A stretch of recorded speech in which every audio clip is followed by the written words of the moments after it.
Hello, dear friends. Welcome again to Elements of Faith. I'm Deacon Tom, and that's a privilege to be with you again as we continue and bring to a close our reflection on the Our Father. And we continue with Matthew 6. We left off with, "Your will be done on earth as it is in heaven." And we pick up with, "Give us today our daily bread." And I want to spend just a little time on just this short segment here. I'll probably spend just a little more time here than what I need to on the remainder of the Our Father, but I think this is a pivotal moment in this prayer. It requires our understanding of what this really means. Not necessarily what it means to us, but what it meant to those apostles and disciples that we're hearing, "Give us today our daily bread." I think when we hear the words daily bread, we're thinking about our daily sustenance. You know, give us our job today, or give us our income today, give us our meals today. And that's well and good. There's nothing wrong with that understanding. But in Jesus' time, this was about the bread of heaven, the bread of the face of God. This was about that daily bread, the manna that was fed to the Israelites as they wandered through that desert for 40 years. This is that bread that sustained them every step of the way to the promised land.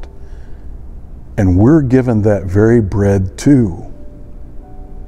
That daily bread is supernatural bread. In the translation of these words, that's what that bread is translated as, supernatural bread. That's what manna was, supernatural bread. And we have that supernatural bread today. It's the body and blood of Christ. It's the bread of the Eucharist. And God He's faithful to this request.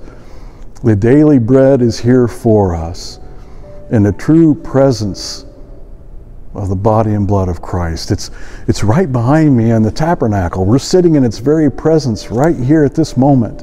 That is the daily bread that we're asking for and is being asked for in this prayer. Jesus understood the importance of manna to the people of his time, to the Jews, the faithful Jews of his time. That's what they desired.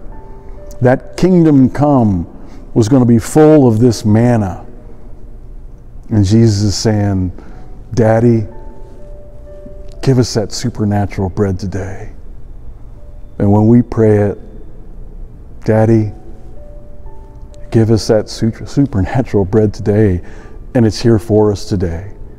We have only but to go and receive. It's not wishful thinking. It's here and present for us. Give us today our daily bread. That prayer is already answered. Marvel on that for a little bit.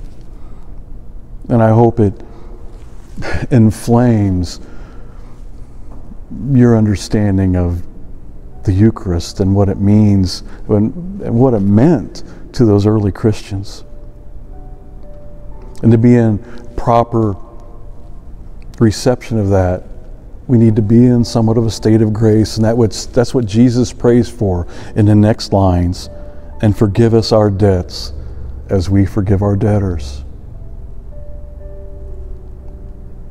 If we are to receive that daily bread, are we properly dispensed or disposed to receive? And to do that, we need to be in good grace, not with just our God, but with each other. Back to relationship. That's what Jesus is saying here. Be in good relationship with each other.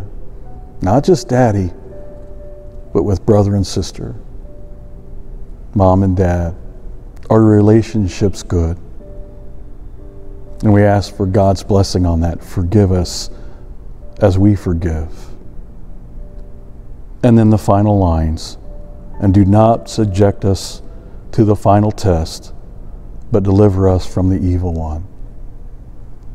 The Jews were mindful of the final days that would come, and that there was an understanding that there would be a terrible tribulation that would come with those. And that was the prayer here, to deliver us from that. Do not subject us to that. It was a fear that they had. And this was Jesus' prayer in helping them to eliminate that fear. This prayer helps push that fear out of the way.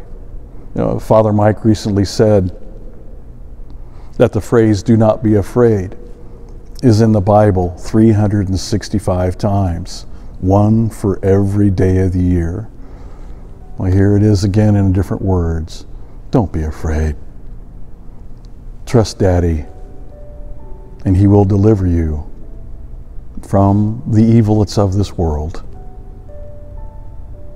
With open arms, He'll receive you into His kingdom. And that's our desire, to one day be one with each other and one with our Daddy. I hope these reflections on the Our Father give you some comfort, but most of all, I hope they deepen your relationship with your loving Daddy and with the family that He's surrounded you with. God bless and take care.